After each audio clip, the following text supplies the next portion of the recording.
দেখেন না এদেশে অনেক পীর সাহেব রাজনীতি করে, সব জায়গায় জামানত হারায়। কেন? কারণ একটাই, মুরিদের দর্শন হচ্ছে পীর কো দেंगे নোট, লিডার কো দেंगे ভোট। পীর কো দেंगे নোট, টাকা দিবে পীরেরে, ভোট দিবে নেতারে। তাহলে ওই মুরিদের পীর কয়জন হইল? একজন আধ্যাত্মিক পীর আর একজন রাজনৈতিক পীর।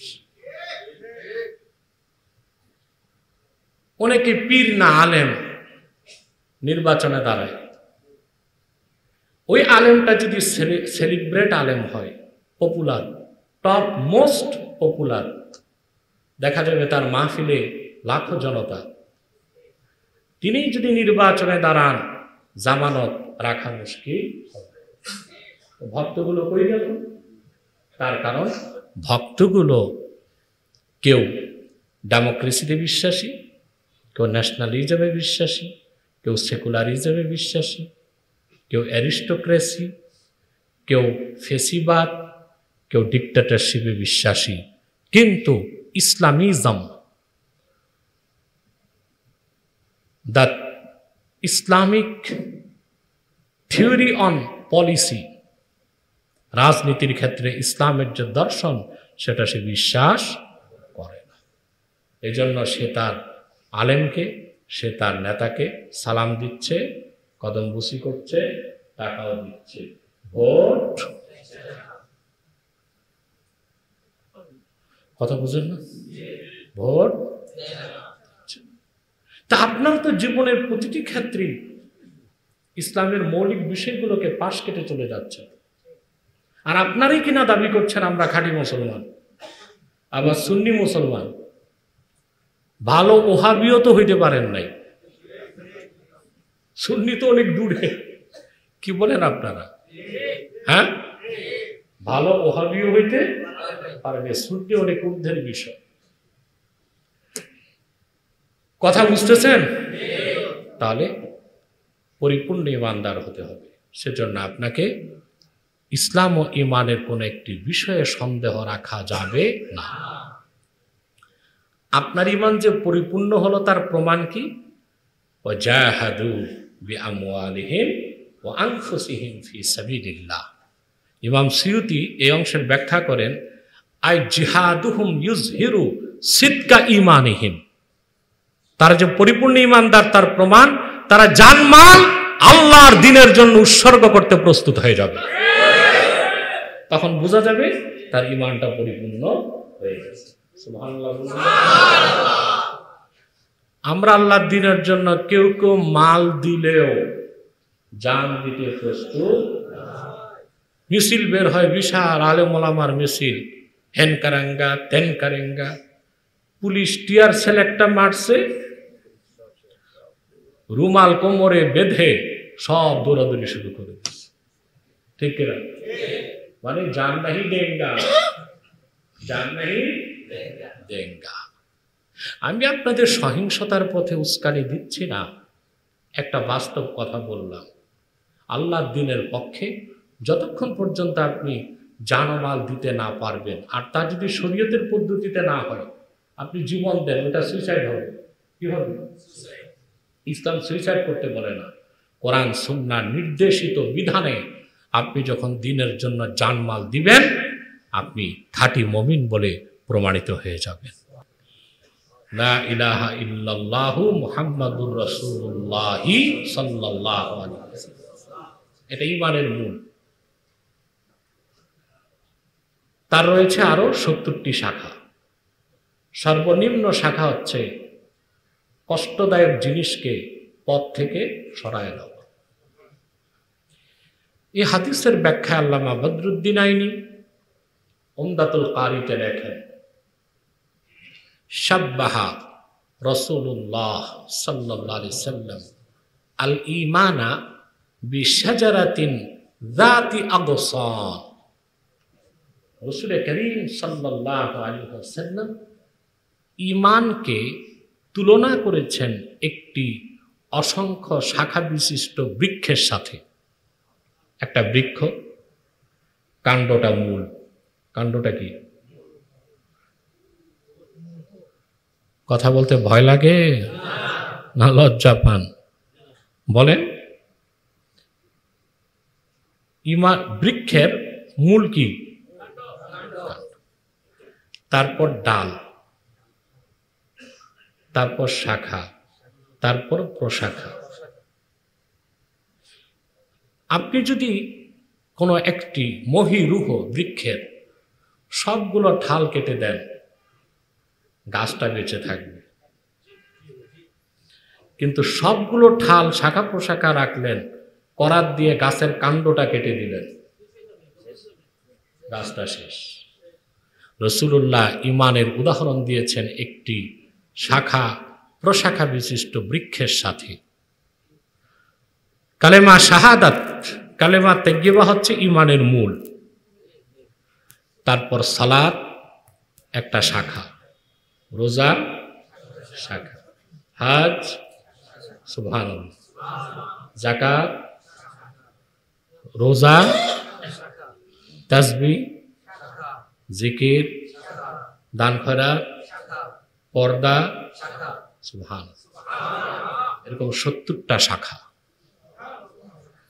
মূল ঈমান অন্তরে আসার পরে উমুরুল ঈমান, এই সমস্ত নেক আমলগুলো যার মধ্যে প্রকাশ পাবে, তার ঈমান নামক বৃক্ষ শাখা প্রশাখায় পত্র পল্লবে পরিপূর্ণতা লাভ করবে।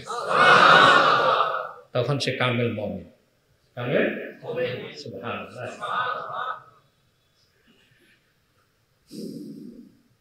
কামেল মুমিন আর নাকিস মুমিন পার্থক্য কি?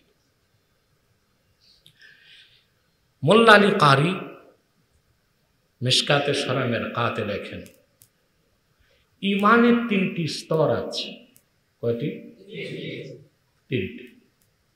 1 ইমানে লফজি, ইমানে লফজি। 2 ইমানে জেহনি। 3 ইমানে গাইবি। একজন মানুষ যখন মনে প্রাণে পড়বে আশহাদু আল্লা ইলাহা ইল্লাল্লাহ ওয়া আশহাদু আন্না মুহাম্মাদান আবদুহু ওয়া রাসূলুহু সাল্লাল্লাহু আলাইহি ওয়াসাল্লাম, সে মুমিন হয়ে যাবে। সে তার ঈমানটা হচ্ছে ঈমানে লফজি, আর তার ইয়াকিনটা হচ্ছে ইলমুল ইয়াকিন। মূল ঈমান চলে আসছে। এরপর যখন সে ফারায়েজগুলো ওয়াজিবাতগুলো আদায় করবে, ঈমানের নূর বাড়তে থাকবে। এক সময় তার ইয়াকিন হয়ে যাবে আইনুল ইয়াকিন, আর তার ঈমানটা হয়ে যাবে ঈমানে জেহনি।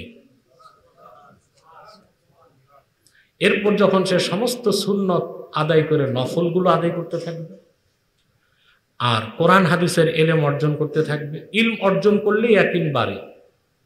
ইলম অর্জন করলে, এখন ইয়াকিন তো নূর, এটা কি? নূরকে আটকানোর জন্য আমল। নূরকে আটকানোর জন্য কি?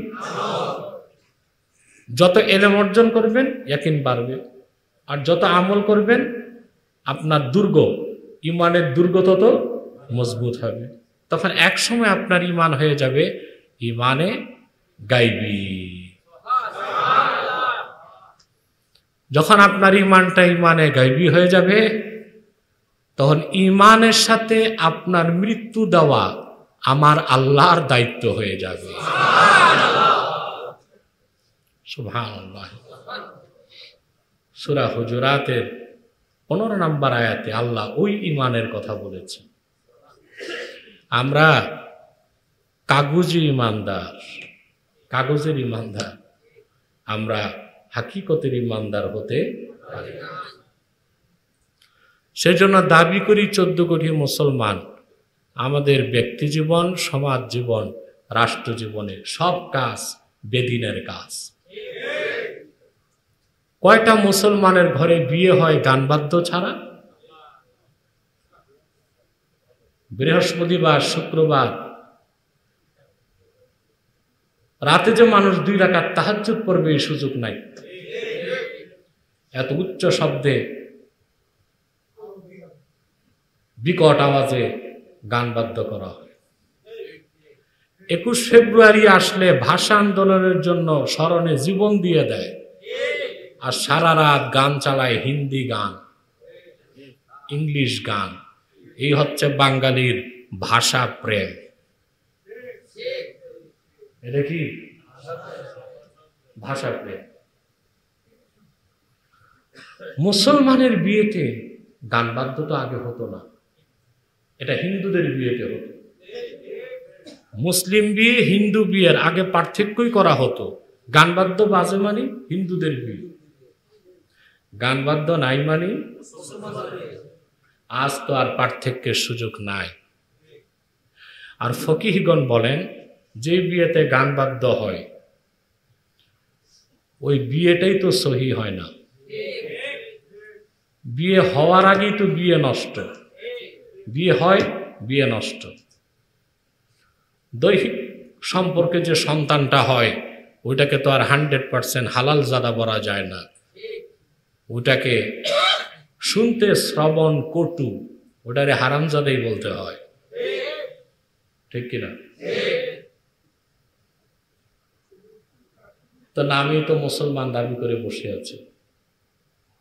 সমাজ জীবনের অন্য দিকগুলো দেখেন, আপনার সন্তানগুলো কোন আদর্শে বিশ্বাস করে। রাষ্ট্র জীবনে দেখেন, আপনার অধিকাংশ মুসলমান, কেউ ডেমোক্রেসি, কেউ অ্যারিস্টোক্রেসি, কেউ ন্যাশনালিজম, কেউ সেকুলারিজম, কেউ ডিক্টেটরশিপ, কেউ ফ্যাসিজম, এসব ইজমে বিশ্বাস করে, ঠিক কিনা? আপনাদের বাংলাদেশে 10% মুসলমান ইসলামী খেলাফত বা শরিয়া আইনে বিশ্বাস রাখেন না। আপনারা দাবি করেন 14 কোটি মুসলমান, হ্যাঁ কাগজের মুসলমান। কষ্ট পেলেন আমার কথায়? না, এটাই সত্য। This is the truth. এটাই সত্য, এটাই বাস্তব। মানেন না মানেন।